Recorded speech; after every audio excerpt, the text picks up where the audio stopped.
बंजारा बांधवांना मला एक सांगायचंय की आपण जे आता आरक्षणाची लढाई लढत आहोत तर आपण फक्त हैदराबाद गॅजेट चालू आहे आपला. कोणत्या पानावर काय आहे हे बाहेर काढत नाही, मी ते स्पष्टीकरण देणार आहे. आपल्या महाराष्ट्रामध्ये जेव्हा महाराष्ट्र स्वतंत्र झाला 1960 याच्या पूर्वी महाराष्ट्रामध्ये बंजारा समाज हा एसटी आरक्षण मध्ये होता.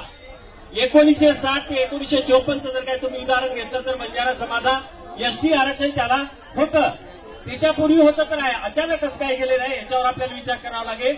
सगळ्यात मोठा जो पुरावा आहे 1871चा जो ब्रिटिशनी क्रिमिनल टाइप्स ऍक्ट म्हणून पास केला त्याची तुम्हाला कॉपी दाखवतो. त्याच्यानुसार आपल्याला हैदराबाद गॅजेट मध्ये पान नंबर 1 वर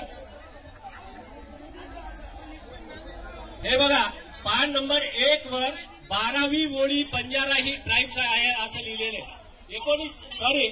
लिंग्विस्टिक सर्वे ऑफ इंडिया हे जे आलं भाषेचं संशोधन झालं त्याच्या पान नंबर 171 आणि 172 वर असं लिहिलेले बंजारा इज ट्राइब. त्याच्यानंतर 1919 ला जे गॅजेट आले 1919च्या गॅजेट मध्ये पान नंबर 126 127 लंबानी बंजारा ट्राइब्स असं लिहिलेले.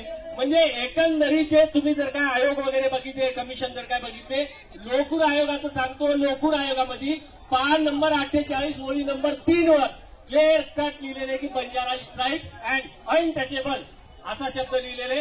गॅजेट मध्ये बघत असताना आपण ह्या सर्व गोष्टीचा आपण लेखाजोखा आपण गव्हर्नमेंटला देणार आहोत. मला इथून गव्हर्नमेंटला एक सांगायचं आहे आणि आमच्या आदिवासी बांधवांच्या नेत्याला एक सांगायचं आहे. एकच मिनिट. आदिवासी बांधवांच्या नेत्यांना जसं अभिषेक पाडवी बोलले की बंजारा समाजांना आदिवासीचा दर्जा देता येत नाही, त्यानंतर बोलले केरामजी, त्यानंतर बोलले झिरवळजी आणि कालचे त्यांचे स्टेटमेंट बघा की आता म्हणतात की बंजारा समाजाची लढाई